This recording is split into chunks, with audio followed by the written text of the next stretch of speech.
Obrigado. Amém. A paz do Senhor Jesus para todos, amém, irmãos? Amém. Glória a Deus. Precisa se colocar de pé não, irmãos. Pode ficar sentadinho aí, confortável aí. Amém? Você que pode, abra sua Bíblia no livro de Isaías, capítulo de número 6. Glória a Deus. Livro de Isaías, capítulo de número 6. Graças a Deus.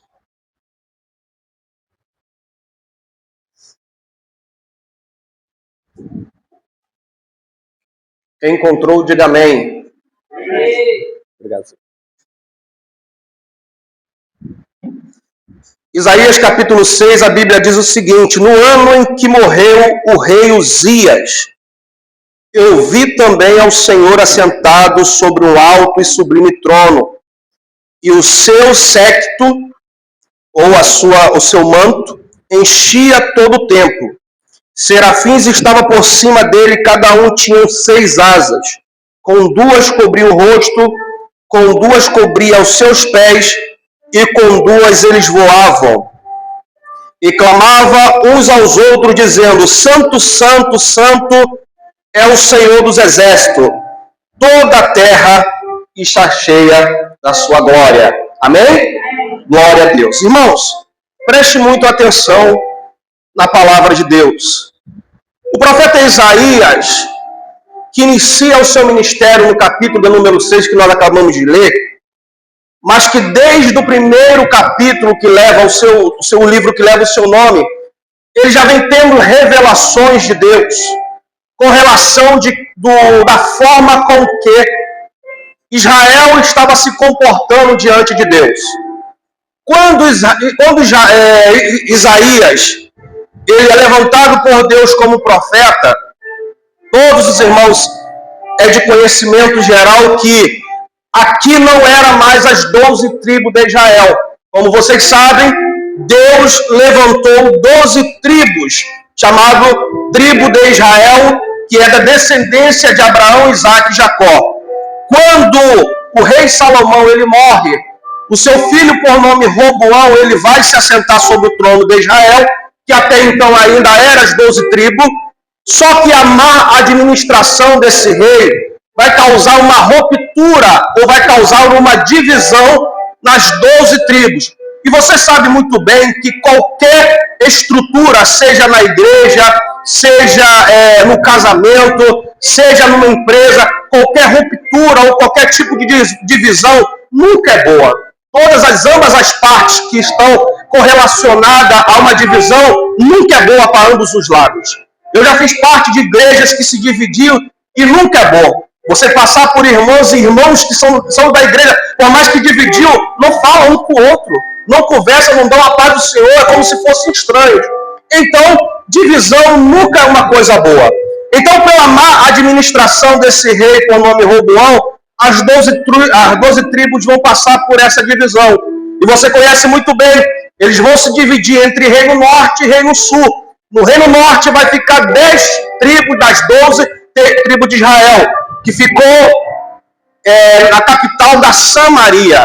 As outras 2 tribos, formando as 12 tribos, que era Judá e Benjamim, ficou localizada na capital de Jerusalém, onde ficava o templo. No Reino do Norte, onde estavam as 10 tribos, a Bíblia vai dizer que houve uma estabilidade constante de reinado, porque quando começa o reinado daquela nova dinastia de Israel, chamado de Jeroboão, a Bíblia vai dizer que não dava-se descendência. Por exemplo, Jeroboão morria e passava o reinado para o seu filho. Não. Muitas das vezes o que acontecia era de um rei ser morto pelo seu soldado e esse soldado tomar o poder e se tornar o novo rei. Então era mais ou menos assim que funcionava o reino do norte de Israel. E também o reino do norte de Israel começou a cometer grandes pecados, como a idolatria, como o casamento com outros povos fora a cultura judaica que Deus havia estabelecido.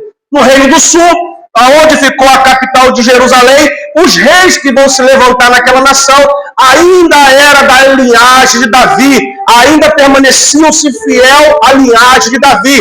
por mais que alguns reis do Reino do Sul tivessem um comportamento igual ao reino do norte, se desviando da vontade de Deus, ainda havia alguns reis que eles ainda eram tementes ao Senhor. E quando se levantava um rei mau no Reino do Sul, Deus avisava: se não houver um arrependimento, eu irei julgar vocês e permitirei que os seus inimigos venham contra vocês e oprimam vocês, para que vocês lembrem que sempre foi eu da vida de vocês, e não é vocês por vocês mesmos.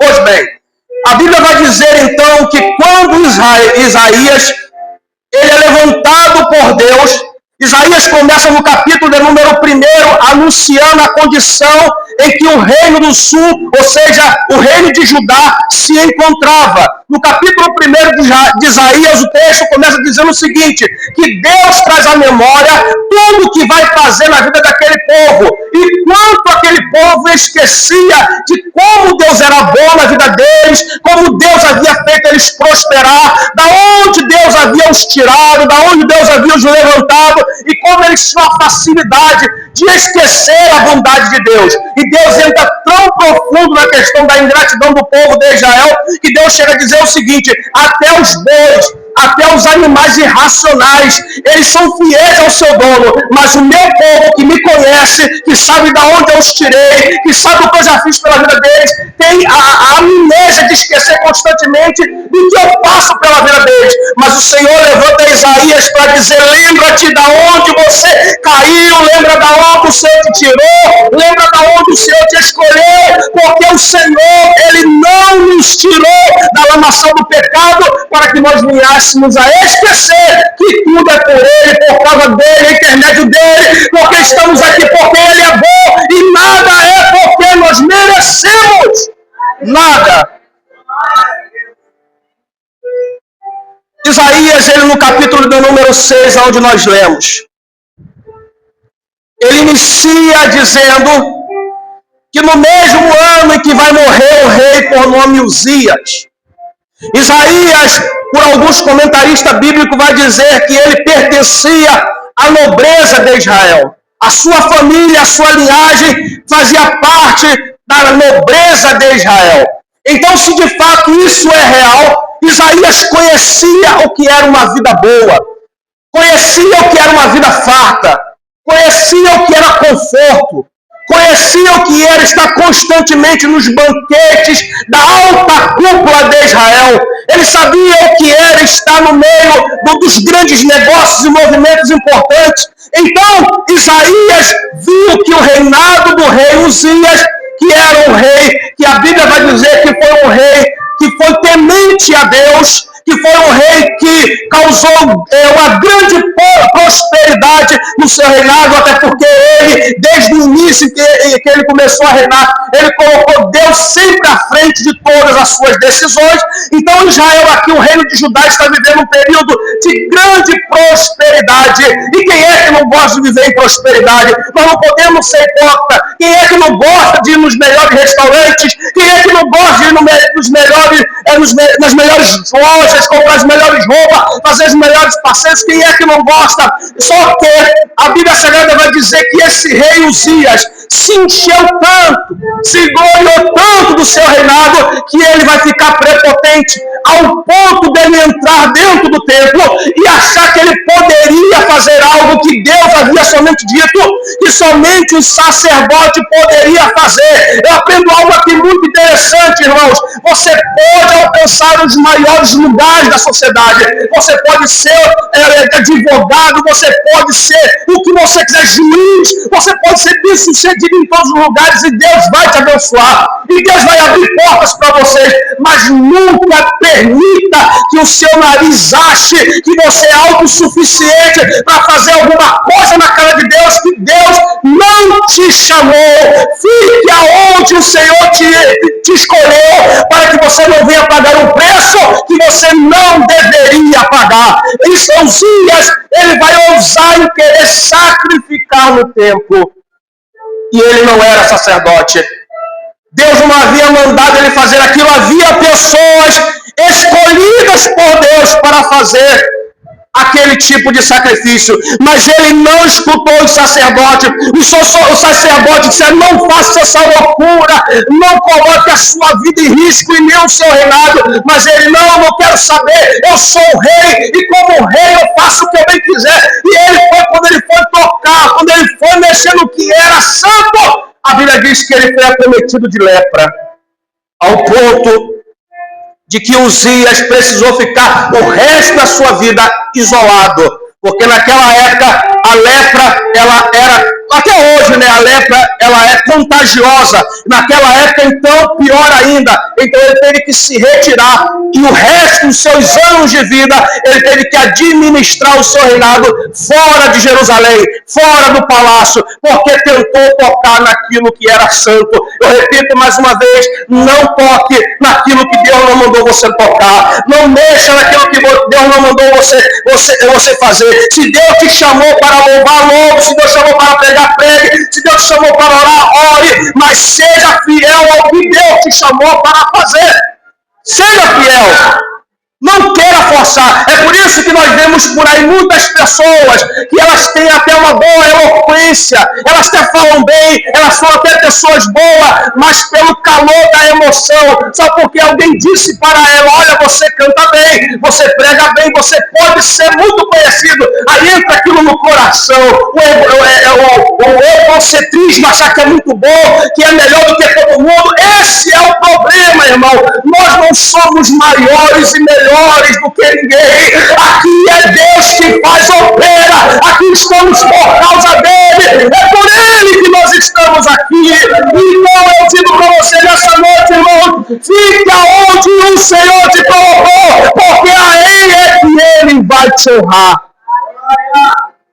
Talvez você conheça, como eu também já conheço, pessoas que hoje não estão mais nem na presença de Deus, porque foram tocar em lugares que Deus disse: não toque, não vá, não aceite, não entre, porque eu não estou nesse negócio. Mas não, eu quero, Senhor, é o meu momento, eu não posso perder a oportunidade, eu vou sair daqui porque estou atrasando o meu ministério.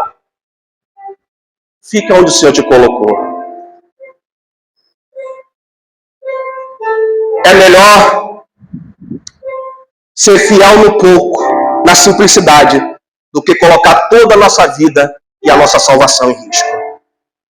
E é nesse momento em que Uzias ele morre, o 10º rei de Judá, ele vai morrer. E todos vocês sabem que quando há troca de um chefe de Estado, quando há uma troca de um líder de uma nação, sempre há uma preocupação: o que é que vem de novo por aí? Porque nem sempre um líder é igual ao outro, ou na verdade nunca é. Cada um tem uma cabeça, cada um tem uma administração. E o novo rei que vai se assentar agora sobre o trono, que era filho de Uzias, que vai se assentar agora no trono, é uma grande preocupação no reino de Judá. O que é que vai acontecer? Uzias era um grande rei, ele era um grande líder, ele era um homem inspirado. E agora o que há de ser de Judá? O que há de ser de nós? É nesse momento em que a nação de Israel, inclusive até Isaías, está preocupado com a realidade que o rumo que Jerusalém iria seguir, que é nesse exato momento em que a Bíblia Sagrada diz que os céus se abrem para Isaías. Eu quero dizer para você nessa noite, irmãos, se você está preocupado com a realidade em que nós estamos vendo no cenário político da nossa nação, se te preocupa o cenário constante do escândalo que tem corrido no meio cristão, eu quero dizer uma coisa para você: que os céus ainda continuam abertos para nós nessa noite. Deus está dizendo: não importa quem morreu, não importa quem trocou, não importa quem perdeu o trono, não importa quem sentou, importa é que os céus estão abertos sobre a nossa vida nessa noite. Glória a Deus. Eu lembro de João, quando estava na ilha de Patmos, e ali na ilha de Patmos, ele era um condenado a morrer ali através do trabalho escravo. Só que na ilha de Pátimo, a Bíblia diz que o Senhor abre o céu para João e diz: João, vem para cá. Eu quero dizer para você, irmãos, que o céu só se abre para quem está disposto a se render a Ele. Você pode não ter teologia, você pode não ter estudo, você pode não ter dinheiro na sua conta, mas se você tiver um coração que deseja vivenciar uma experiência com Ele, eu digo para você nessa noite que o céu vai se abrir para a sua vida aqui nessa noite. E os homens não abrem a porta do céu, quem abre é Deus, e quando Ele quer abrir. Nós vemos por aí muitas pessoas que colocam placas na sua igreja, eu não tenho nada contra isso. Venha, porque hoje os céus vão se abrir. Amém? Glória a Deus. Mas como se fosse mandando que Deus vai abrir quando Ele quer, quando o homem quer. Não. Deus abre os céus quando Ele quer. O céu não se abre de fora para dentro. O céu se abre dentro para fora. É Ele que tem a chave para abrir. E Ele abre a porta dos céus para Isaías. E Isaías, naquele momento, ele é tomado pelo temor, porque enquanto ele estava chorando pela morte de um grande líder, a Bíblia diz que quando ele abre os seus olhos e vê os céus abertos, sabe o que é que ele vê, irmãos? Que o trono não estava vazio. Isaías estava chorando pelo trono humano que havia perdido o seu rei. Só que Deus está dizendo: Isaías, olha para cima, Isaías. Isaías não olha para baixo não, porque quando você olha para baixo, você vê o defeito dos homens, você vê que o homem falha, o homem promete, mas não pode cumprir. Isaías, quando faltar esperança, quando a terra sumir nos seus pés, quando os olhos não conseguirem enxergar mais esperança, olha para cima, Isaías, porque em cima o trono continua ocupado, o trono continua com o rei sentado. Quando Isaías olha, ele vê o rei sentado no trono. Eu quero dizer, irmãos, nessa noite, que o que nos traz aqui é a esperança de saber que o trono dele não está vazio.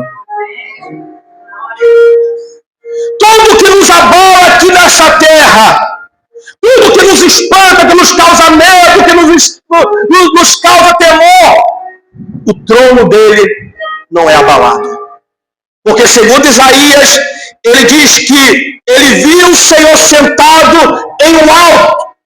Ou seja, o trono de Deus não é atingido pelo que acontece aqui na terra.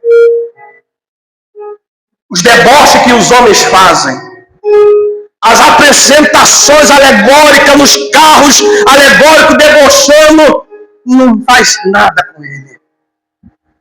Porque quem está no alto não está preocupado com quem está aqui embaixo, no sentido de que está rindo de mim, eu não estou nem aí porque eu estou no alto.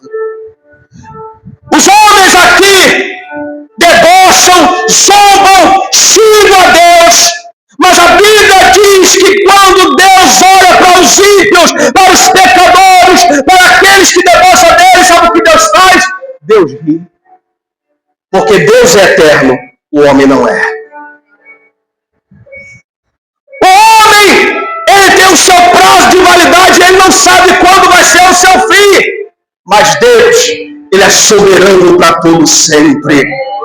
Por isso, quando eu vejo alguém na internet, quando estoura algum tipo de movimento, mas fizeram um deboche, debocharam de Deus, meu irmão, fica tranquilo, porque o nosso Deus continua entronizado no trono, ele é rei soberano, continua regendo a terra, tudo está debaixo dos seus pés. A Bíblia diz que o céu é uma morada de Deus. E a terra, sabe para que serve a terra para Deus? Com tu chega na tua casa lá com o sapato sujo lá, porque tua esposa fala assim, ó, só vai entrar quando tirar o sapato, aqui dentro não entra. Aí tu faz assim, ó, limpa o pé. A terra, imagine o tamanho do pé de Deus. Imagine, pastora Marli, o tamanho do pé de Deus. Tem um louvor que diz assim, né? Qual é a idade do meu Deus? Seu aniversário, que data é? Que carro ele usa para andar na terra? E que sapato cabe nos seus pés? Quantos metros tem a sua casa? E em que faculdade ele estudou? Qual é o nome? Agora foi embora. Qual o problema de a gente que tenta cantar? Né? Só lembra um pedaço da música e depois esquece. A verdade é, irmãos, que o que temia a Isaías, como temia toda a nação de Israel, e que talvez tema a nós no dia de hoje, é com essa estabilidade constante do que esperamos pela frente. O que é que o mundo tem pela frente, para nós que somos cristãos? Eu quero dizer para você que a mesma coisa que Deus fez com o povo no passado, Ele também faz com nós no dia de hoje. Quer dizer, eu estou com cada um de vocês, por onde quer que vocês andarem. E os inimigos que se colocarem diante de vocês, eu irei destruir. Fique tranquilo, porque se eu continuo no trono, nada poderá abalar vocês. Nós temos visto que diariamente as leis cada vez mais doidas, os projetos cada vez mais sem nexo, sem nenhum sentido, projetos a todo momento que você olha e diz assim, para quê? O que isso vai beneficiar a população? Por exemplo, essa semana agora estourou essa questão do banheiro feminino, transexuais querendo entrar no banheiro de mulher. Eu fico perguntando, meu irmão, aonde nós iremos parar? E eu digo para você, fique em paz, porque o nosso Deus continua no controle de todas as coisas. O fato de muitas das vezes Deus não intervir em algumas coisas que acontecem, não significa que Ele não está no controle. Isaías está dizendo, eu vi o rei assentado sobre um alto e sublime trono, e digo para vocês ainda mais, que as suas vestes, ela cobria todo o tempo. Eu digo para você nessa noite, que a presença dele está aqui nesse lugar, para nos renovar e nos trazer esperança, para te dizer, confie que ele ainda está no controle da tua história, e que as portas do inferno não prevalecerão.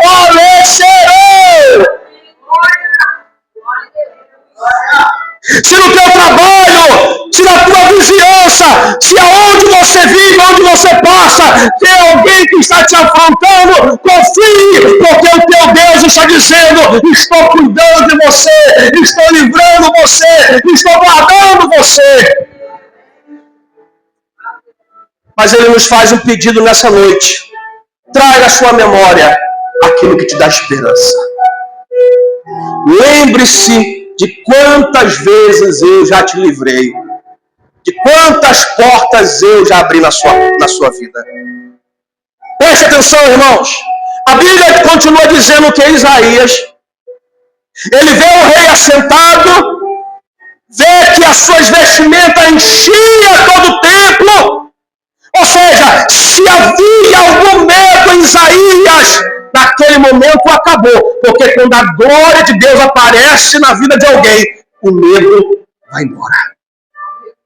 Eu não vi ninguém na Bíblia que já viu o rei que o medo, a incircunstância, o pavor continuou na sua vida.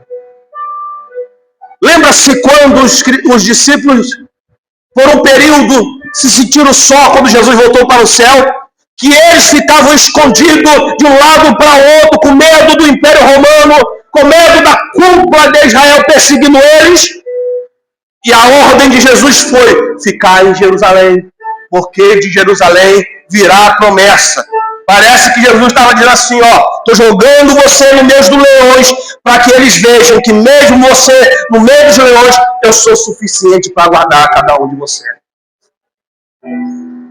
E a Bíblia diz que agora, quando o Espírito Santo desce em Atos 2, o que acontece?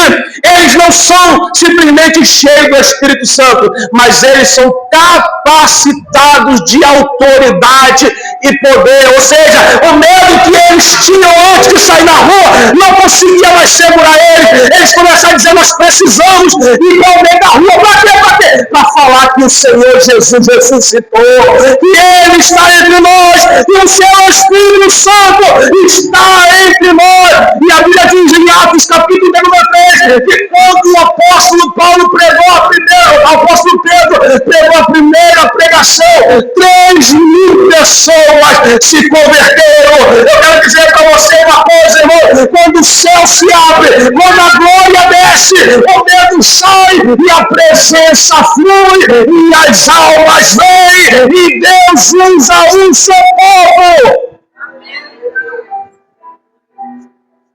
Olha, às vezes nós estamos em alguns ambientes que nós sentimos com medo, até de falar.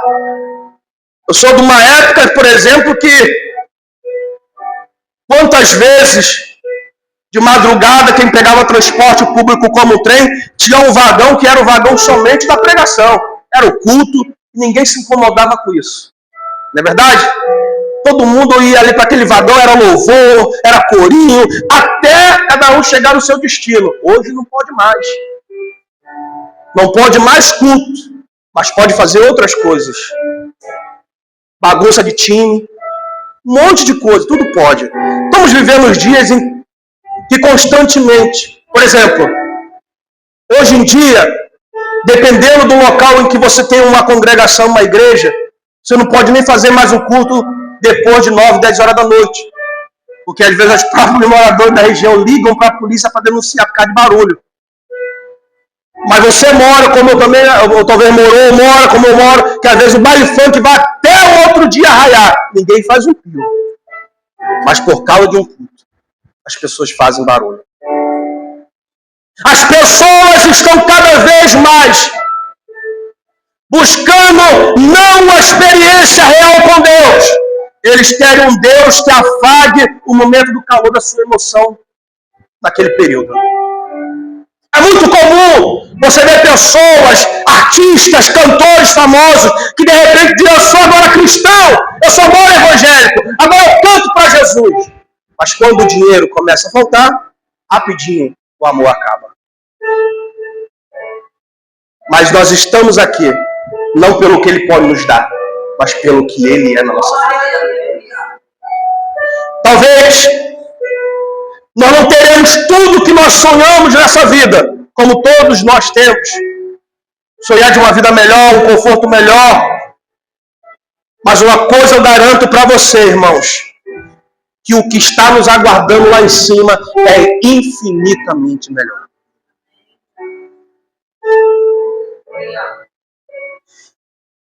Hoje em dia, as pessoas querem realizações aqui, querem conquistas aqui. O céu pode ficar para depois. O céu pode ficar para amanhã.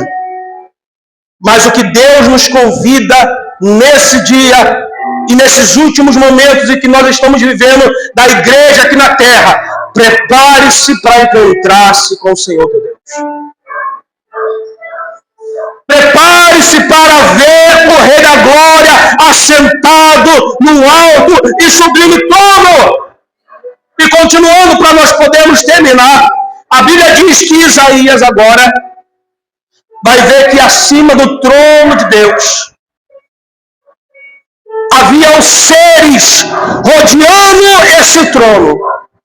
E o que chama a atenção de Isaías é que cada um desses seres, eles tinham 6 asas. Com 2 cobriam o rosto, com 2 cobriam os pés, e com 2 ele voava.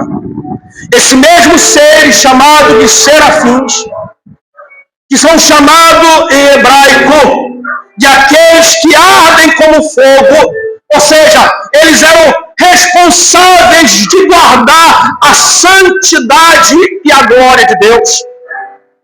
Eles tinham total livre acesso ao Todo-Poderoso.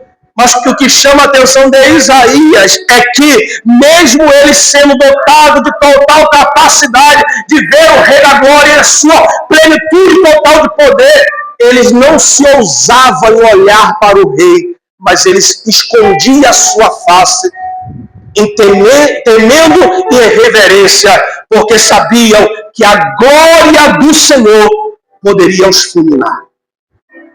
Eu quero nessa noite dizer para vocês, irmãos, que infelizmente, hoje dentro de algumas igrejas, se não tiver sinal de cai-cai, se não tiver sinal de revelação, se não tiver chave de carro de prosperidade, as pessoas não vão. Se as pessoas ouvirem que tem um místico revelador em algum lugar numa igreja, eles vão atrás. Mas se dizer, ó, tem um pastor pregando na igreja ali, arrependei-vos, não vão. Porque as pessoas só querem ser atraídas pelo que podem ver. Mas Jesus disse para Tomé, bem-aventurado aqueles que não viram, mas mesmo sem ver, continuam vendo. Eu não preciso ver fogo do céu caindo, como você também não precisa ver, mas se vê, glória a Deus. Quem nunca orou, dizer assim, Senhor, abre para que eu possa ver algo diferente, me mostra alguma coisa, um vento balançando, uma cadeira balançando, alguma coisa, e a Deus não aparece nada. Eu já orei. Talvez que eu vi um vídeo na internet, um pastor, que ele disse que botou a cadeira do lado dele, e orou e disse que a cadeira balançou. Falei, eu vou fazer igual. Vai que dá certo. E coloquei do mesmo jeito. E a cadeira não balançou, irmãos. Aí eu fui descobrir que o pastor tinha colocado uma cadeira de balanço. Aí é mole, né, irmão? Aí balançar, até o vento balança a cadeira de balanço. A verdade é, irmãos, que nós estamos vivendo um período em que as pessoas só ficam na igreja enquanto elas estiverem atrações para ela. Não veem uma igreja como um local para elas serem edificadas e constantemente serem moldadas e melhoradas para poder servir ao Senhor. Não, elas veem isso aqui somente como um fast food, como um lanche que ele vê a hora que ele acha que tem que vir, pega o que ele tem, consome e vai embora. E se ele não tem o que ele quer, ele troca, não vem mais, vai para outro lugar, porque aqui não presta mais. Só que nós aprendemos com os serafins. Quem quer adorar não precisa ver. Quem quer adorar, adora por quem Deus é. Fazendo ou não fazendo, curando ou não curando, abrindo porta ou não abrindo porta, eu continuo adorando, porque a minha adoração não está interligada com o que Ele faz, mas pelo que Ele é na minha vida. Ele é meu Salvador, Ele é meu libertador, Ele é aquele que me tirou da lamação do pecado. É por isso que eu o adoro.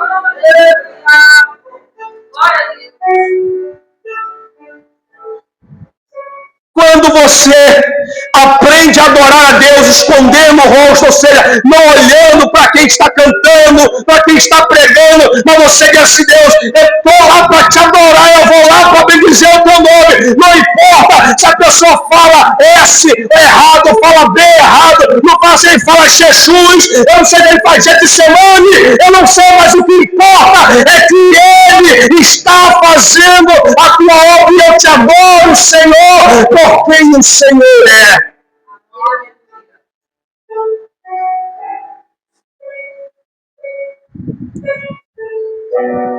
Os anjos, serafins, eles cobrem o seu rosto em reverência ao Senhor.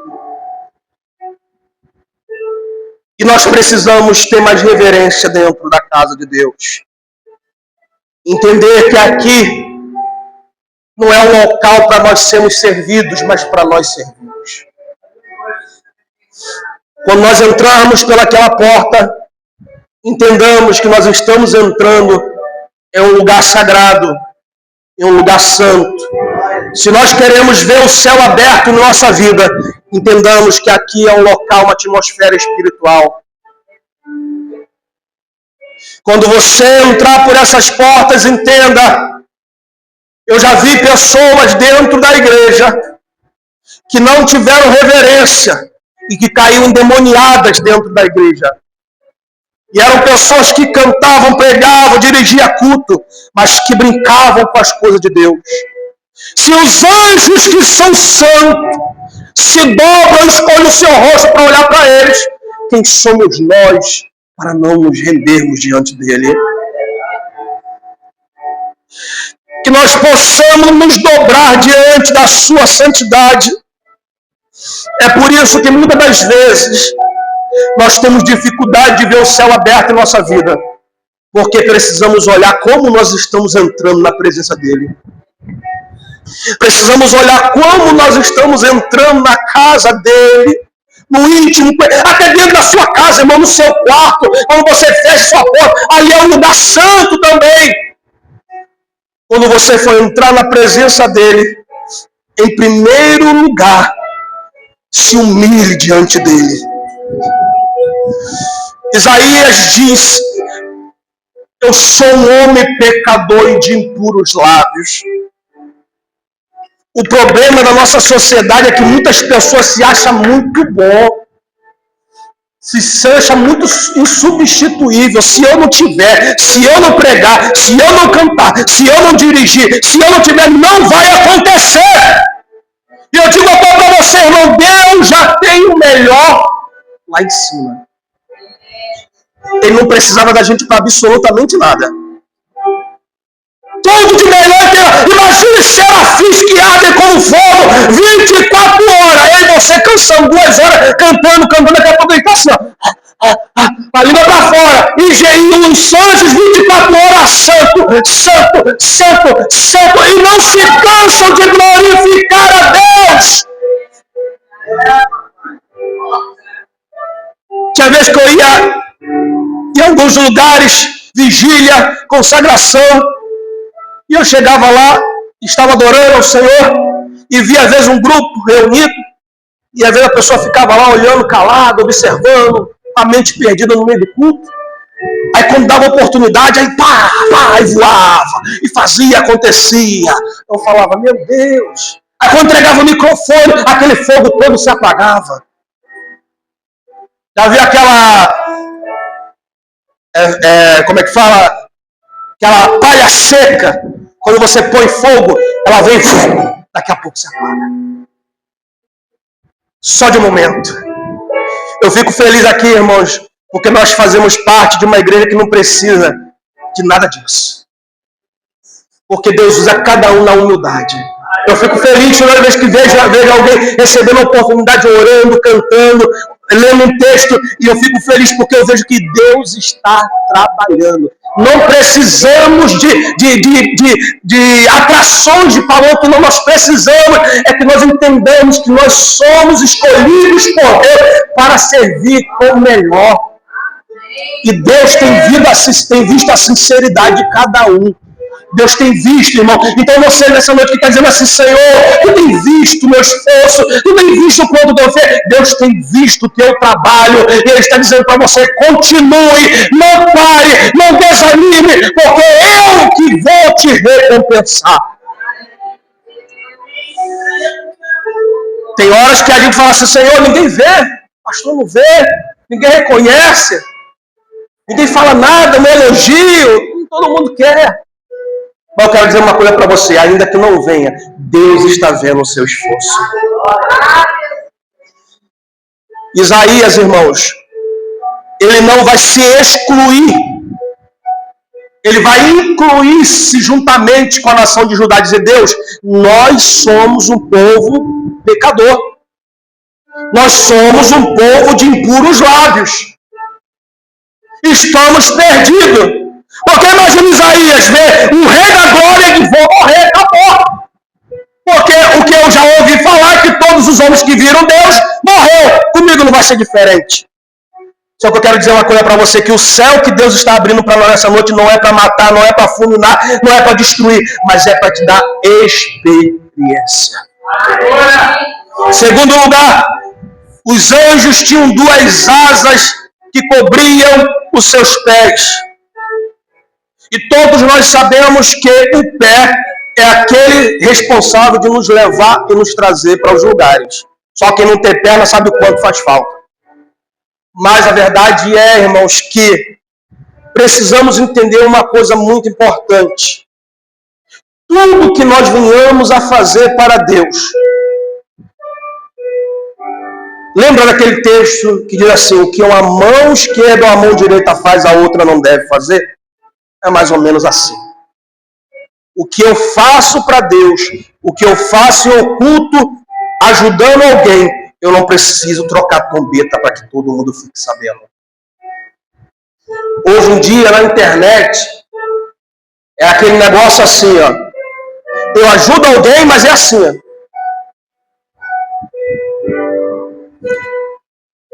Tô dando uma cesta básica. Selfie, mostrando a pessoa. Deus não precisa disso. Se Deus tem te abençoado para abençoar outras pessoas, fique em silêncio.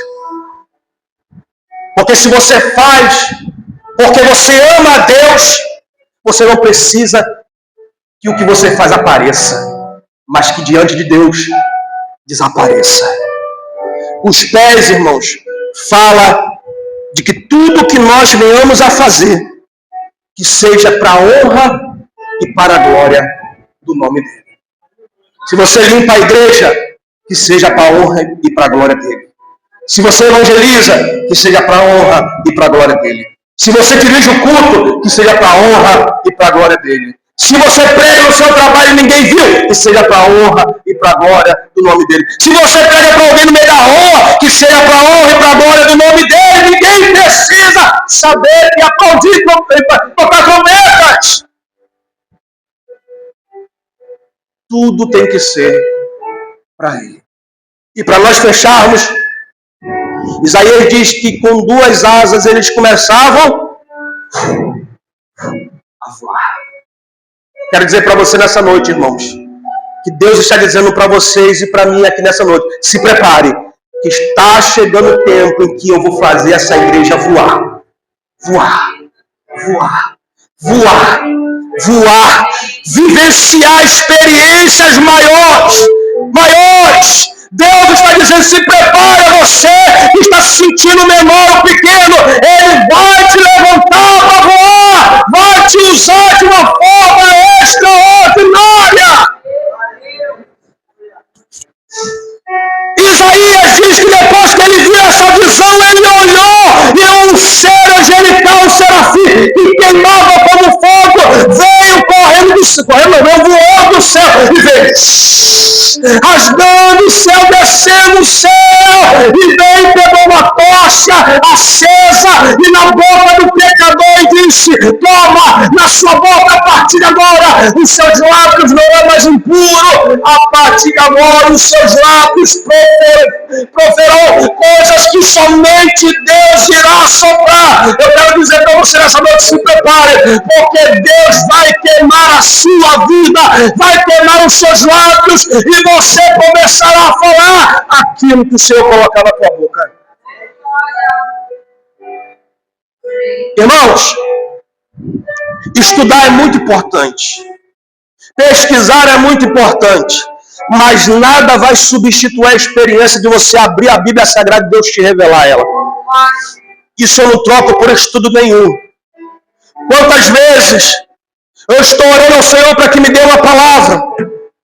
E eu lembro que quando eu comecei, eu pegava essa Bíblia e falava, meu Deus, minha primeira Bíblia, quando eu comecei uma Bíblia do Testemunho de Jeová, a nova tradução do Novo Mundo, era essa Bíblia que eu tinha, era miudinha, que colocava Jesus com D minúsculo, era uma bagunça. Aí depois eu consegui uma Bíblia que nem capa tinha, a metade dela já não tinha mais, era só uma parte da Bíblia, até que um dia um presbítero olhou para mim e disse, eu vou te dar uma Bíblia, e me deu uma Bíblia com harpa, e eu fiquei apaixonado por aquela Bíblia, que eu tenho ela até hoje, e eu comecei a ler aquela Bíblia, e lia do lado, e lia do outro. Daqui a pouco, irmãos, quando eu abri a Bíblia, descia fresquinho. nada vai substituir uma experiência real com Deus. Eu digo para você algo muito importante. Leia, pesquise, estude, busque, se prepare. Eu vejo jovens diariamente aqui sempre aprendendo, aperfeiçoando, tocando. Parabéns por vocês sempre procurar servir o Senhor com o melhor. Parabéns. Irmãos, não deixe de buscar sempre melhor para servir ao Senhor.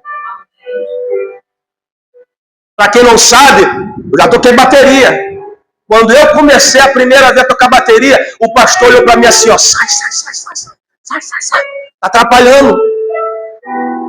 E o baterista da igreja era o filho dele. Quando o filho dele desviou, quem é que foi tornar o baterista titular? Aquele que ele falou, sai.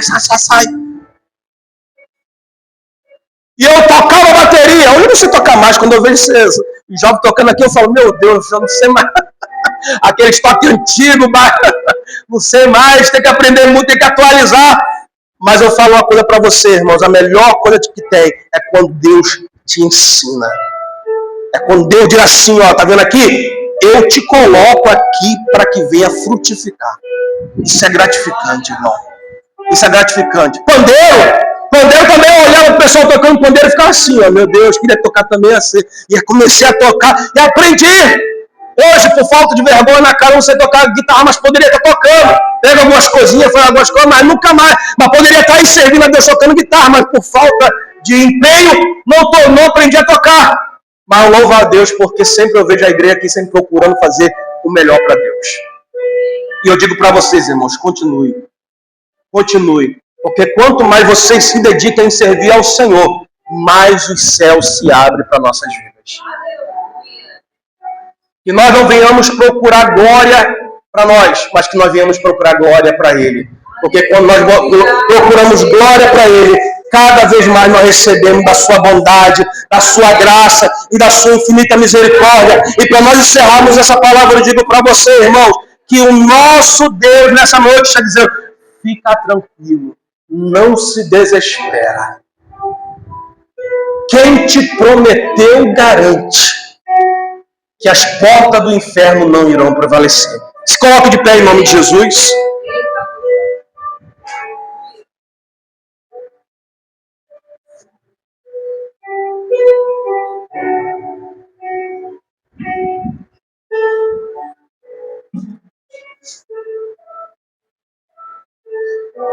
Que a nossa adoração, que a nossa prestação de culto seja sempre esconder o nosso rosto, esconder os nossos pés. E quando nós fazemos isso, Deus, Ele nos faz voar na sua presença. Senhor Deus e Pai, nós queremos Te agradecer, porque mais uma vez podemos estar reunidos em Tua presença. Senhor, nada vai substituir nessa vida a Tua presença dentro de nós. Os homens tentam enganar-se com prazeres momentâneos, mas nós estamos aqui porque nós precisamos de algo melhor e algo maior, e esse algo melhor e maior só vem do Senhor. Deus, muito obrigado pelo momento que nós passamos aqui de comunhão, ó Pai, ao participar, Senhor, da Santa Ceia. E possa, de forma espiritual, trazer sobre nós um grande renovo, cura física e espiritual. Senhor, nós te pedimos que esses elementos que nós consumimos que eles tragam sobre nossa vida um renovo da tua parte. Se há alguém cansado, desanimado, se há alguém, Senhor, que se sente, ó Deus, sem força, que o Senhor traga nessa noite o teu renovo. Pai, nos leva para nossos lares em segurança. Cremos e confiamos que o Senhor continua no controle de todas as coisas. Perdoa nossos pecados. Se ainda existe alguma coisa dentro de nós que nos impede de vivenciarmos o sobrenatural, nos limpa. Nos toca com a brasa viva do teu altar. Apaga, Senhor, de dentro de nós aquilo que ainda nos atrapalha e nos enche com a tua presença. Que o Senhor nos dê uma semana abençoada. E esse mês que está se iniciando seja um mês de grandes vitórias, de grande resposta, de grande livramento. E que o Senhor nos abençoe e nos guarde. Que o Senhor faça resplandecer sobre cada um de nós e tenha misericórdia de nós. Que o Senhor sobre nós levante a luz do seu rosto e nos dê a sua paz. E todos que saem desse culto crendo que o Senhor nos chamou a oferecermos a Ele um perfeito louvor, sai desse culto dizendo: amém. Vá em paz, em nome do Senhor Jesus.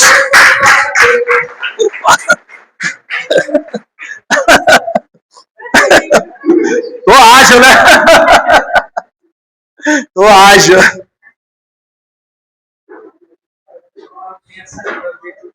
Pô, tem hora que, né?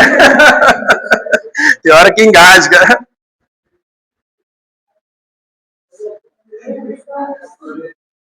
Ah, não, mas ele para só disso. É.